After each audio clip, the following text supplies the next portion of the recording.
Filipenses 4, do 4 ao 9. Alegrem-se sempre no Senhor. Repito, alegrem-se no Senhor. Que todos vejam que vocês são amáveis em tudo o que fazem. Lembrem-se que o Senhor virá em breve. Não vivam preocupados com coisa alguma. Em vez disso, orem a Deus pedindo aquilo que precisam e agradecendo-lhe por tudo que Ele já fez. Então, vocês experimentarão a paz de Deus, que excede todo o entendimento e que guardará o seu coração e a sua mente em Cristo Jesus. Por fim, irmãos, quero dizer só mais uma coisa. Concentrem-se em tudo que é verdadeiro, tudo que é nobre, tudo que é correto, tudo que é puro, tudo que é amável, tudo que é admirável. Pensem no que é excelente e digno de louvor. Continuem a praticar tudo o que aprenderam e receberam de mim, tudo o que ouviram de mim e me viram fazer. Então, o Deus de paz estará com vocês. Eu já perguntei a você como você entrou aqui essa noite. E se você entrou aqui essa noite triste, qual é o motivo? Se você entrou aqui alegre, qual também é o motivo do fato de você estar alegre esta noite? A sua tristeza, ela tem nome? E a sua alegria, ela também tem nome? O que nós sabemos, irmãos, é que todos querem ser felizes. Todos nós desejamos e procuramos a felicidade. O problema é o que é a felicidade para algumas pessoas e como obter e encontrar essa felicidade. Para algumas pessoas, felicidade é ter tudo alinhadinho, funcionando bem, fluindo perfeitamente, vendo o dinheiro cair na conta, a família indo bem, todo mundo crescendo, as crianças crescendo, prosperando, um trabalho que lhe traga satisfação. Para alguns a felicidade é isso. E eu não estou dizendo de forma alguma que nós não podemos nos alegrar com estas coisas, de forma alguma. Mas você sabe a diferença entre a felicidade e a alegria? Qual seria então a diferença entre a felicidade e a alegria? Felicidade é algo externo a nós. E a felicidade, então, nesse caso, ela dependeria necessariamente de algumas ocasiões irem muito bem nas nossas vidas. Já a alegria, ao contrário da felicidade, ela não depende de nada disso, porque ela é um estado interno. É um estado que não depende necessariamente das coisas exteriores a nós irem bem, para que a gente então se sinta plenamente feliz. Um homem de Deus que viveu há muitos anos atrás, chamado Agostinho de Hipona, ele diz que alegria é seguir desejando aquilo que você já possui. É você chegar na sua casa, depois de um dia de trabalho, num dia ordinário, olhar para o seu lar, família, filhos e se sentir pleno ou plena. Meus irmãos, quem é do mundo depende de fatores externos para se sentir feliz. Quem é do mundo precisa de que algumas coisas lhe aconteçam para se sentirem felizes e pleno. Mas nós cristãos não procedemos dessa forma. Nós não dependemos, ou pelo menos não deveríamos depender necessariamente de fatores externos a nós para nos sentirmos felizes. Mas nós, nesse caso, dependemos especificamente, ou pelo menos deveríamos, do sacrifício do Calvário realizado e executado por Cristo Jesus. E isso é motivo mais do que suficiente para nós nos alegrarmos no Senhor por esta obra tão grande, esta obra salvífica que Cristo operou nas nossas vidas. E Paulo nos mostra esse contentamento, essa alegria, em Filipenses capítulo 4, do versículo 11 ao 13, que diz assim: não digo isso por estar necessitado, pois eu aprendi a ficar satisfeito com o que eu tenho. Eu sei viver na necessidade e na fartura. Eu aprendi o segredo de viver em qualquer situação, de estômago cheio ou vazio, com muito ou pouco. Posso todas as coisas por meio de Cristo, aquele que me dá forças. Veja só, meus irmãos, é interessante que um dos homens que mais sofreu na Bíblia é quem mais fala sobre alegria e contentamento no Senhor. Paulo, sofrendo, passando por todas as lutas de um prisioneiro, ele olha para os seus irmãos de Filipos e diz: se alegrem no Senhor. Em Paulo nós vemos 3 situações. A primeira delas é que quando se tem Jesus, o sofrimento parece ser até professora da alegria. A gente aprende a ser mais alegre quando a gente está sofrendo. E a segunda situação é que a verdadeira alegria em Deus, ela é fortalecida pela provação. E a terceira situação é que é possível se sentir contente em Deus e com Deus no meio de todas as lutas que nós enfrentamos. Paulo nos ensina tudo isso, ele nos mostra tudo isso, e ele não apenas fala sobre isso, mas ele vive esta realidade.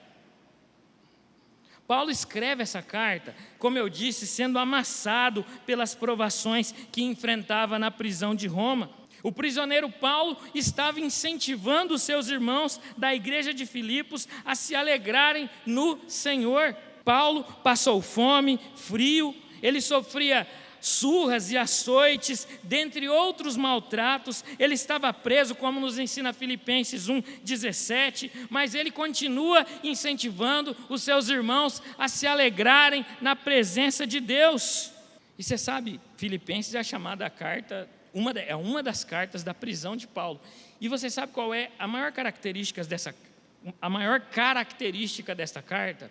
Ela é conhecida como a carta da alegria. Escrita por um prisioneiro apanhando na prisão, é considerada a carta da alegria. Essa é uma das características mais marcantes dessa carta. Tanto é que a palavra alegria aparece 5 vezes nessa carta, e a palavra contentamento ou regozijar-se aparece 11 vezes nessa carta. É a carta da alegria, é a carta em que Paulo escreve de uma prisão, mas ele não deixa de incentivar e mostrar aos seus irmãos que, mesmo sofrendo, é possível viver contente na presença de Deus. E uma pergunta me surgiu quando eu li esse texto: como alguém que passa por tão grande aflição, luta e provação pode agradecer a Deus e ainda convidar os seus irmãos a se alegrarem no Senhor? Como? Essa é uma operação, meus irmãos e irmãs, do Espírito Santo. O mundo não pode experimentar essa paz. Lembra de João 14? Eu vos dou essa paz a vocês, não vou lá dou como o mundo tenta experimentar. Essa paz eu dou a vocês. Como é que alguém sofrendo pode se alegrar na presença do Senhor e se sentir contente e pleno, apesar de todas as lutas e dificuldades? Eu quero meditar com você essa noite na seguinte mensagem central: em Cristo, o cristão é capacitado por Deus a se alegrar apesar das lutas e provações. Em Cristo, o cristão é capacitado por Deus a se alegrar apesar das suas lutas, provações, dentre outros tipos de sofrimento. E eu quero mostrar a você 3 características que são indispensáveis, que Deus espera de nós, os seus filhos, enquanto nós estamos passando por lutas e provações. A primeira dessas características, ela está no versículo 4 e 5, e é que Deus espera que os seus filhos, que o seu verdadeiro filho, ele se alegra em Deus. O verdadeiro filho de Deus se alegra em Deus, ele se alegra na presença de Deus. O texto nos mostra de uma maneira muito clara: alegrai-vos sempre no Senhor. Repito, alegrem-se no Senhor. O apóstolo Paulo exclama. E o versículo 5 diz: que todos vejam que vocês são amáveis em tudo o que fazem. Lembrem-se, o Senhor está perto. Paulo diz que a gente deve se alegrar sempre no Senhor, sempre. Paulo fala sobre o tempo, sempre, E ele fala em quem nós devemos encontrar esta alegria: no Senhor. E ele repete essa frase: outra vez eu vos digo, alegrem-se em Deus, como uma forma de enfatizar esse pedido, como uma forma de nos incentivar de uma maneira enfática. Eu digo, alegrem-se em Deus, e repito para vocês, alegrem-se no Senhor. E eu vou dizer uma coisa que você vai ficar de queixo caído essa noite. Paulo não era um homem otimista. Ele não era otimista. Não no sentido de que a gente conhece hoje essa palavra otimismo. Paulo não diz para os filipenses que eles precisam se alegrar no Senhor porque as lutas vão cessar. Ele não diz assim: olha, se alegrem no Senhor porque daqui a 30 dias todas as lutas da vida de vocês, elas vão definitivamente desaparecerem. Ele não diz isso. Ele simplesmente diz: se alegrem no Senhor. Ele não diz por quê, ele não dá motivos, ele não dá nada de nenhuma outra informação aos seus irmãos, a não ser esta: se alegrem em Jesus, se alegrem em Deus. Ele não dá explicações, ele apenas exorta os filipenses a se alegrarem em Deus e a praticarem e a viverem algo que Paulo conhece muito bem, que é estar feliz, é estar contente, é estar alegre, apesar das lutas e provações. Paulo é a prova daquilo que muitos de nós aqui sabemos, mas que eu desconfio que alguns de nós aqui essa noite não saibam. Paulo é a prova de que o sofrimento, a dor, a tristeza não tem o poder de tirar a alegria e o contentamento daquele que vive uma vida com Cristo e em Cristo. Isso significa que a gente tem que estar sorrindo o tempo todo? É claro que não. Não é isso que Paulo nos diz. Quando ele estava preso, que escreveu essa carta, ele não estava sorrindo. Sorriso não tem necessariamente a ver com tristeza, com alegria, desculpa. Às vezes é possível que uma pessoa ela esteja sorrindo, mas esteja completamente machucada por dentro. Às vezes, como diz um ditado muito conhecido no nosso país, às vezes a pessoa ri para não chorar. Isso é muito verdade. Paulo não estava sorrindo provavelmente quando escreve essa carta, mas apesar de todas as lutas que ele enfrenta, ele ensina os filipenses que é possível estar alegre e contente apesar da situação que enfrenta. Paulo tem uma confiança inabalável em Deus. E o versículo 5 diz: sejam amáveis em tudo aquilo que vocês fazem. Deixa eu te perguntar uma coisa que eu perguntei no último sermão que eu preguei aqui na igreja no domingo à noite, Isaías 53. Você é daquele tipo de pessoa que faz, mas faz reclamando? Ou você é daquele tipo de pessoa que faz porque sabe que está fazendo para o Senhor, seja na igreja, seja na sua casa, ou seja no trabalho? Sabe aquele tipo de gente que faz muita coisa, mas não para de reclamar, reclama o tempo todo? O apóstolo Paulo nos diz no versículo 5 que nós precisamos sermos amáveis em tudo o que nós fazemos. Sabe aquela pessoa que faz tudo, mas faz tudo truncado, com a cara feia, amarrada assim? O apóstolo Paulo nos ensina a sermos amáveis, a sermos leves naquilo que nós fazemos. Eu sei que essa tarefa é um pouco difícil para nós, às vezes, dependendo da ocasião e do contexto. Mas o apóstolo Paulo, repito, ele era um homem de dores, ele era um homem do sofrimento e ele estava preso quando ele escreve e incentiva os irmãos de Filipos, no versículo 5, quando ele diz que todos vejam que vocês são amáveis em tudo aquilo que vocês fazem. Será que quem está do seu lado percebe a amabilidade como você faz as coisas? É verdade que fazer aquilo que a gente gosta é mais fácil do que fazer aquilo que a gente não gosta. Ninguém pode negar isso. Mas até mesmo as coisas que a gente não gosta e as coisas que a gente tem dificuldade, a gente precisa fazer isso de uma forma leve, a fim de tornar essa experiência menos dolorosa e uma experiência menos desgastante. Paulo nos ensina e nos incentiva a reagirmos desta forma quando formos fazer tudo aquilo que nós estamos fazendo. Porque é tão importante nós fazermos tudo de uma forma amável? Porque Jesus está voltando. Ele diz aqui no final do versículo 5 Dependendo da sua tradução, a minha NVT diz: lembrem-se de que o Senhor virá em breve. Por isso que nós devemos fazer tudo com amabilidade, com gozo e com júbilo, porque Jesus está próximo de voltar. Deixa eu dizer uma coisa importante para você essa noite.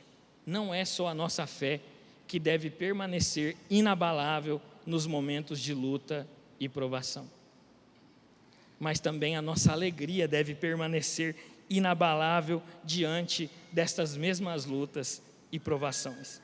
É pouco proveitoso ter uma fé que move montanhas sem alegria e contentamento em Deus. Pouquíssimo proveitoso. O Senhor nos chama a termos fé, mas Ele também nos chama a termos uma alegria e um contentamento pleno na sua presença. Alegria é a graça de Deus para um coração atribulado, para um coração pesado. Alegria é Deus refrigerando a nossa alma surrada e amassada pelo sofrimento. E você sabe por que é possível nos alegrar em Deus quando nós sofremos? Quando a situação é adversa, quando os nossos ou nós mesmos sofremos. Você sabe por que é possível manter a alegria e o contentamento em Deus quando o dinheiro acaba e quando a saúde também vai embora? Porque a nossa fé não deve estar em nenhuma destas coisas e em nenhuma destas ocasiões. A nossa fé, ela deve confiar apenas em Deus. E a nossa fé deve enxergar apenas a Cristo, o nosso Senhor, o nosso Salvador e o nosso Deus. Por isso que é possível manter a alegria e o contentamento quando o dinheiro vai embora, quando a saúde acaba, quando a família está sofrendo por problemas de saúde, porque a gente não confia em nada disso, nós confiamos apenas no Senhor. A ordem da alegria nunca deve estar na circunstância. Deus não nos pede, através da vida do apóstolo Paulo, a nós nos alegrarmos nele porque a circunstância está indo bem. Pelo contrário, Paulo diz, como eu disse, alegrem-se no Senhor, mas a nossa alegria e a nossa fé, ela deve estar no Senhor e nas suas maravilhosas bênçãos, e tudo isso estão acima das circunstâncias que nós enfrentamos neste mundo, apesar dessa circunstância ser extremamente difícil e dolorosa. Irmãos, a realidade de Paulo é dura, assim como é dura a realidade de muitos de nós aqui esta noite. Mas quem disse que é a realidade que deve determinar quem nós somos ou como devemos agir? Não é a circunstância ou a situação que deve determinar o nosso estado de espírito. Sabe por quê? Porque nós somos chamados por Deus a andar pela fé, e é andando por fé e olhando para cima que nós encontraremos esta alegria inabalável na presença de Deus, capaz de nos fazermos nos sentirmos alegres, apesar das lutas e provações que nós enfrentamos. Filipenses 2,17, o apóstolo Paulo diz: contudo, eu me alegrarei, mesmo se perder a vida, entregando-a a Deus como oferta derramada. Olha as palavras do apóstolo Paulo. Ele disse para os filipenses, enquanto está preso: eu vou me alegrar ainda que eu perca a minha vida. Meus irmãos, nem mesmo a morte assusta Paulo. Esse homem é alguém que tem uma fé e uma alegria muito interessantes e inabalável. Ele olha alegre nos olhos da morte e sorri, apesar dela estar muito próxima dele. Ele sorri como alguém que diz: eu sei e aprendi a estar contente em toda e qualquer situação, mesmo quando o medo da morte parece invadir o seu coração. Paulo senta numa cadeira, cruza suas pernas e espera contente a morte se aproximar dele. Paulo não foge da morte, ele senta e a espera com uma alegria inabalável na presença de Deus. Em Cristo, o cristão é capacitado por Deus a se alegrar, apesar das suas provações. Uma outra característica do cristão, se a gente viu agora há pouco, na primeira divisão, que o cristão ele se alegra em Deus, versículos 4 e 5, Agora, nos versículos 6 e 7, eu vou mostrar para vocês que um verdadeiro cristão, ele tem paz com Deus, apesar de todas as lutas que enfrenta. O texto diz: não vivam preocupados, talvez na sua versão, não vivam ansiosos com coisa alguma. Em vez disso, orem a Deus pedindo aquilo que precisam e agradecendo-lhe por tudo aquilo que Ele já fez. Então vocês experimentarão a paz de Deus que excede todo entendimento e que guardará seu coração e a sua mente em Cristo Jesus. Paulo parece ter uma confiança tão grande no Senhor que nem mesmo o cheiro da morte é capaz de fazê-lo desviar os seus olhos de Cristo. Ele já demonstrou isso em outras passagens, como por exemplo 2 Timóteo 4, lembra? O último livro que ele escreveu antes de ser martirizado, o capítulo final, o último capítulo de Timóteo. Ele diz também em Filipenses 1, 21, que para mim o viver é Cristo e o morrer é lucro. E ele diz também que nós devemos dar graças em tudo, em absolutamente tudo. Isso significa que até mesmo nas lutas e nas provações, nós precisamos dar graças a Deus, ou, na sua versão, alegrem-se em Deus. O cristão, ele dá graças a Deus, até mesmo nas situações mais adversas que ele enfrenta. E Paulo nos convida a não andarmos ansiosos com as coisas, lutas e provações deste mundo. E eu quero mostrar a você agora um texto que nos prova que Paulo viveu esta orientação que ele deu aos filipenses. Abra sua Bíblia em Atos dos Apóstolos, capítulo 16, versículo 22. Um texto muito interessante, nos mostra a segunda viagem missionária, o início da segunda viagem missionária, que foi a maior de todas as viagens, e o versículo 22 nos diz bem assim, minha versão é NVT: logo, uma multidão revoltada se juntou contra Paulo e Silas, e os magistrados ordenaram que os dois fossem despidos e açoitados com varas. Despiram Paulo e Silas em praça pública. Olha o início desse texto depois na sua casa, lê a partir do versículo 16. Eles foram despidos e foram açoitados com varas num lugar que todos estavam reunidos para tentar condenar eles por causa daquilo que havia acontecido daquela menina endemoniada. E o texto diz que depois de serem severamente açoitados, foram lançados na prisão. O carcereiro recebeu ordens para não os deixar escapar. Por isso, os colocou no cárcere interno, prendendo-lhes os pés no tronco. Eles estavam dentro da prisão, presos a um tronco, eles estavam presos dentro da prisão. Por volta da meia-noite, Paulo e Silas oravam e cantavam hinos a Deus. Vamos recapitular? Eles foram despidos, receberam severos açoites, foram presos, foram amarrados a um tronco, e quando chega a noite, o que acontece? Paulo e Silas vão reclamar com Deus, porque são pregadores e ministros do Evangelho, e agora estão tendo que passar por toda a humilhação, como de ter a sua nudez exposta em praça pública? Não. Paulo e Silas estavam orando e cantando hinos dentro daquela prisão, hinos de louvor e de adoração ao nosso Deus santo e poderoso, que é digno de toda a honra e de toda a glória, independentemente da situação que nós enfrentamos. E de repente houve um grande terremoto e até os alicerces da prisão foram sacudidos. No mesmo instante, todas as portas se abriram e as correntes de todos os presos se soltaram. Quando o carcereiro acordou, viu as portas da prisão escancaradas, imaginando que os prisioneiros também haviam escapado, puxou a espada para se matar, e Paulo, porém, gritou: não se mate, nós estamos aqui. Viu por que eu disse que Paulo olha sorrindo para a cara da morte e não tem medo dela? Ele não foge da prisão junto com Silas. Ele diz: as portas se abriram, talvez outras pessoas foram embora, mas a gente está aqui. Nós temos uma missão nesse lugar. E aí eu acredito que você já sabe a continuação dessa história, mas para resumir, o carcereiro se converte junto com toda a sua família e o nome do Senhor foi adorado e glorificado pelo apóstolo Paulo, que mesmo açoitado, que mesmo machucado, que mesmo em meio a essa situação adversa, não deixou de orar e louvar ao Senhor com hinos de adoração ao nosso Deus santo e soberano.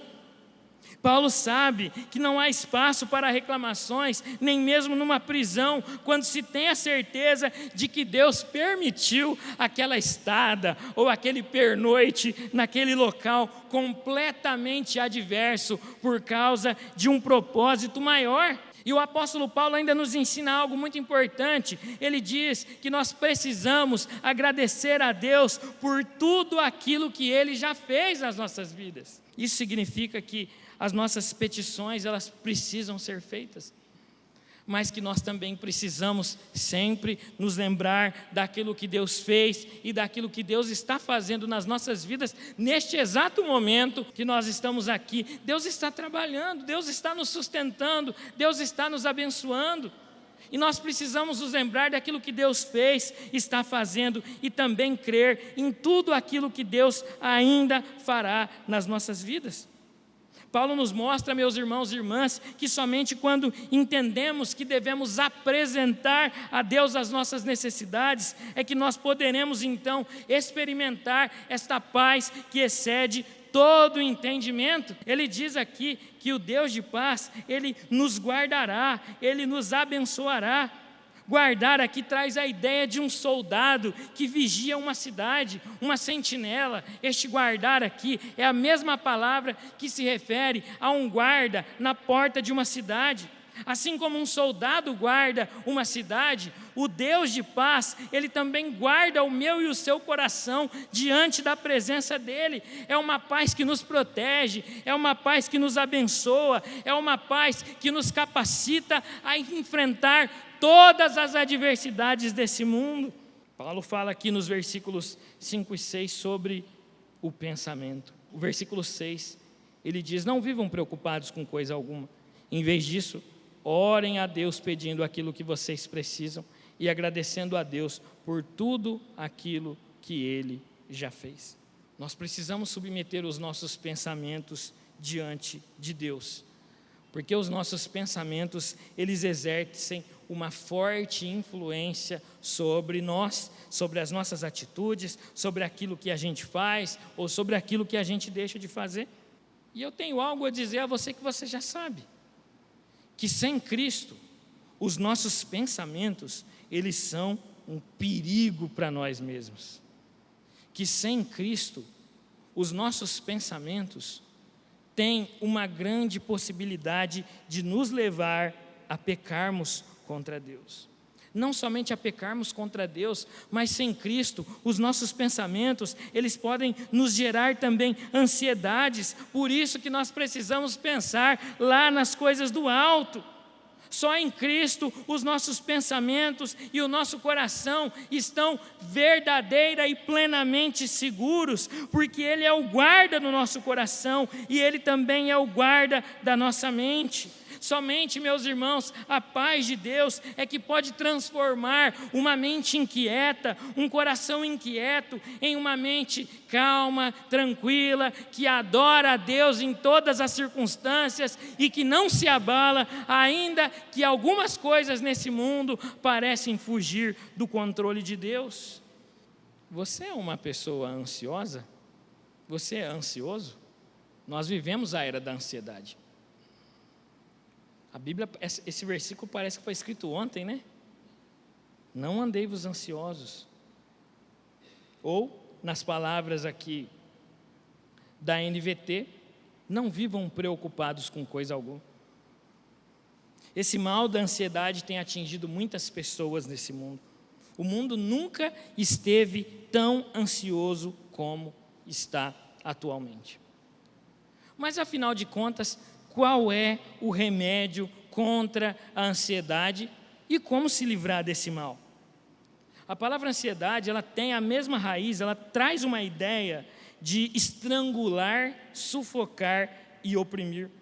E o que seria a ansiedade senão aquilo que em determinadas ocasiões nos sufoca e nos estrangula? A ansiedade tem esse poder, a ansiedade nos rouba o ar, a ansiedade nos rouba a visão e algumas capacidades que nós temos. Mas o remédio contra a ansiedade é desfrutar de uma paz verdadeira com Deus, que excede todo entendimento. Alguém disse que paz é o sorriso de Deus refletido na alma do crente, é a bonança do coração depois da tempestade do Calvário. Meus irmãos, não há nada nesse mundo que possa nos trazer a verdadeira paz. O governo, o pastor, o dinheiro, o pensamento positivo, nada disso tem a capacidade de nos trazer a verdadeira paz, senão o nosso Deus soberano e poderoso, que está nos céus, mas que está também no meio de nós e guarda os nossos corações de todas essas lutas e todas as provações que nós enfrentamos.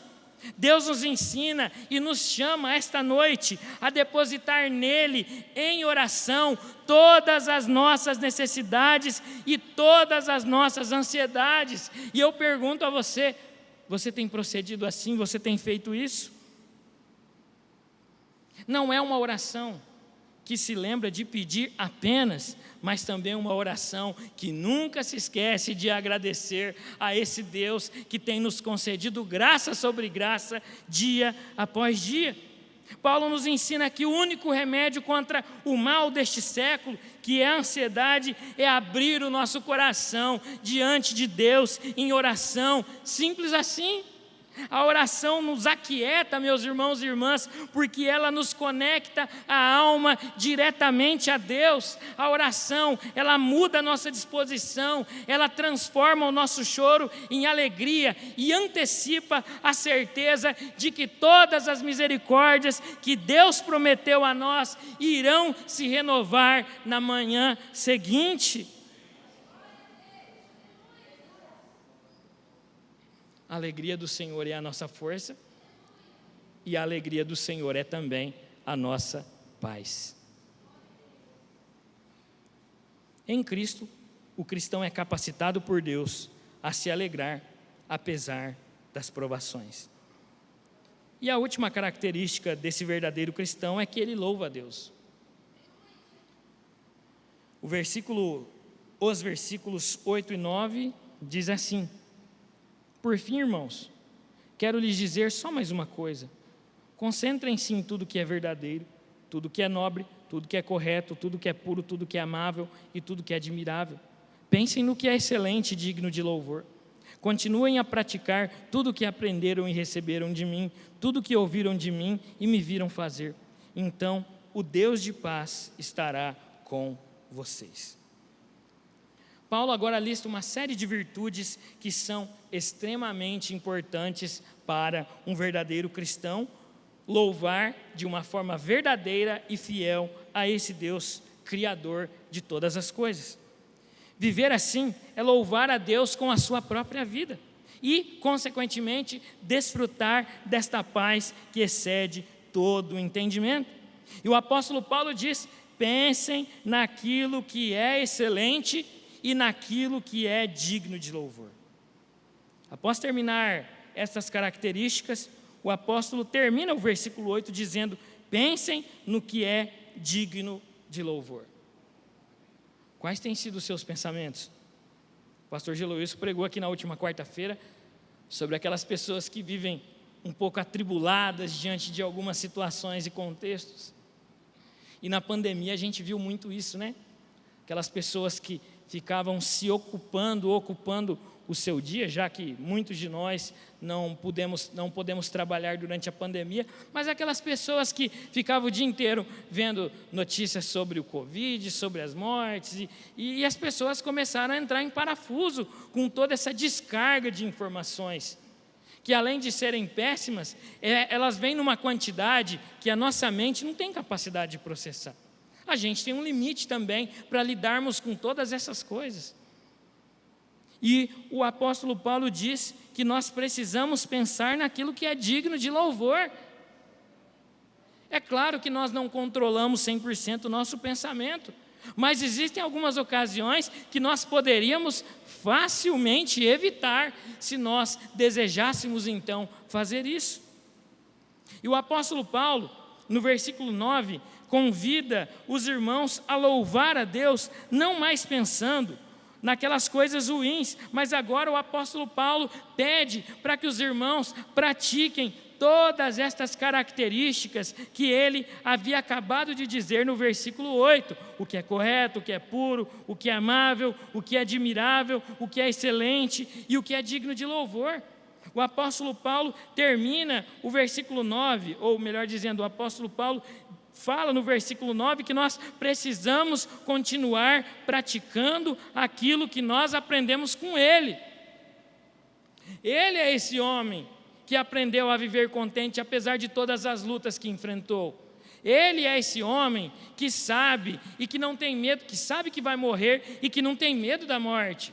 Ele é esse homem que diz que ele pode ter muito ou pouco, mas ele vai continuar louvando a Deus apesar de todas as lutas que enfrenta.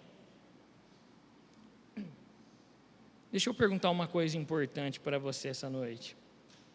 Assim, num dia normal da sua semana, qual é ou quais são as palavras que você mais fala durante o seu dia?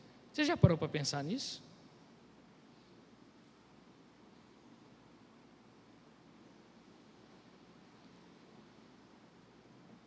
As palavras que você mais fala têm a ver com Deus, as suas coisas, as coisas do alto? Ou elas são palavras que não têm nenhum sentido quando nós pensamos na nossa vida espiritual, em todas as bênçãos que nós colhemos quando nós adoramos a Deus também com os nossos lábios?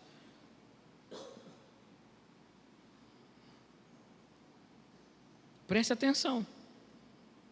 Pense nas palavras que você mais fala durante o dia. Será que são palavras de alguém que reclama muito e agradece pouco? E agora eu vou dar uma transformada na pergunta. Quais são os pensamentos que dominam a sua vida num dia normal? Será que os seus pensamentos refletem o versículo 8? Os seus pensamentos e palavras refletem o versículo 8? Tudo que é nobre, correto, puro, amável, admirável, excelente e digno de louvor? Se você não tem procedido assim, essa é a noite que Deus te corrige para você corrigir os seus pensamentos e para você corrigir também todas as palavras que saem dos seus lábios que não glorificam a Deus. Sabe por quê? Porque um verdadeiro cristão, ele é chamado pelo Senhor para glorificar e adorar a Deus com as suas atitudes, com as suas palavras e também com os seus pensamentos. Ou tudo que é admirável, tudo aquilo que é lícito, tudo aquilo que vai dar glória a Deus, tudo aquilo que diz respeito a um sentimento e sensação de gratidão a esse Deus que tem nos abençoado, apesar de às vezes as nossas palavras e os nossos pensamentos não serem lá os melhores diante dele. Louvar a Deus é sinônimo de celebração. Louvar a Deus é sinônimo de alegria.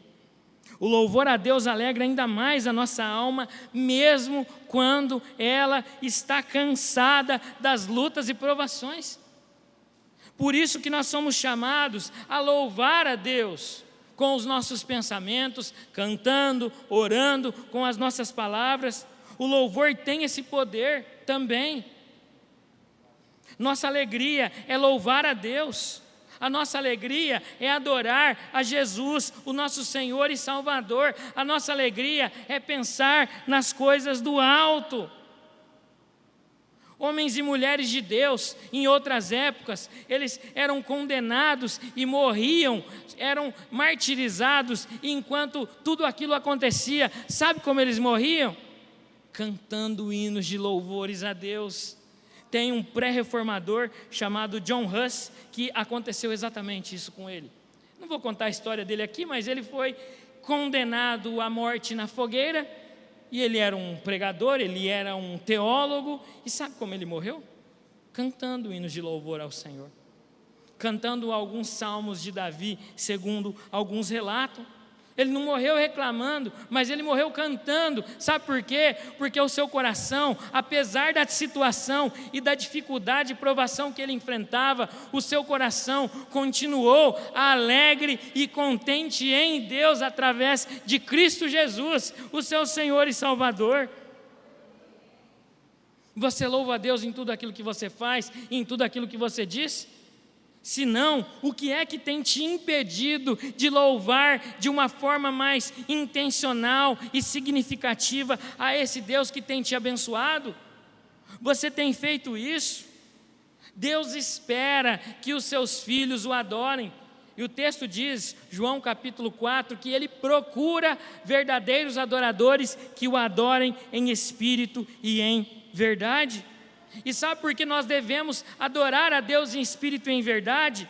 Porque a nossa alegria, ela está diretamente relacionada à pessoa de Jesus Cristo, o nosso Salvador, e em quem nós precisamos encontrar dia a dia motivos para louvar, engrandecer e adorar esse Deus que nós servimos.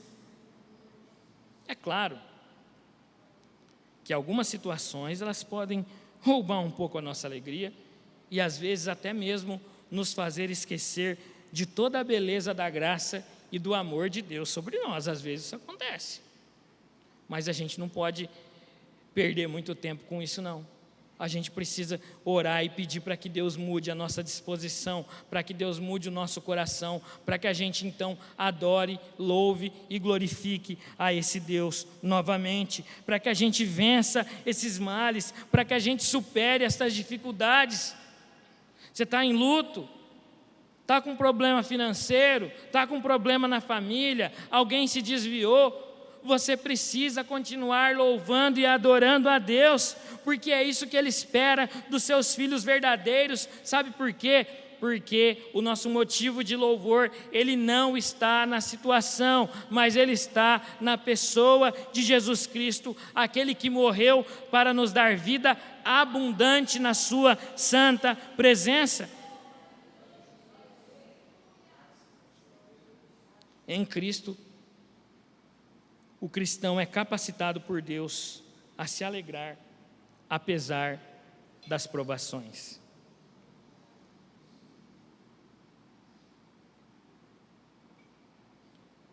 Eu encerro esse sermão dizendo para você que se você está fazendo alguma coisa na sua vida sem alegria e sem contentamento, é hora de você repensar. É hora de você refletir. É hora de você buscar a Deus, porque isso é um péssimo sinal. Perder a alegria e perder o contentamento é um sinal de que algo na nossa vida espiritual pode não estar funcionando como deveria.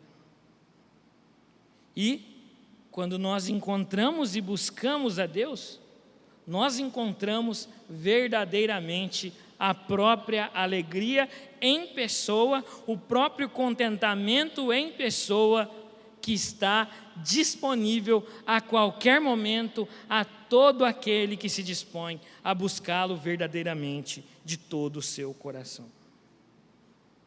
E eu encerro esse sermão com uma frase de Agostinho que diz assim: Senhor, quando te procuro, estou à procura da verdadeira alegria.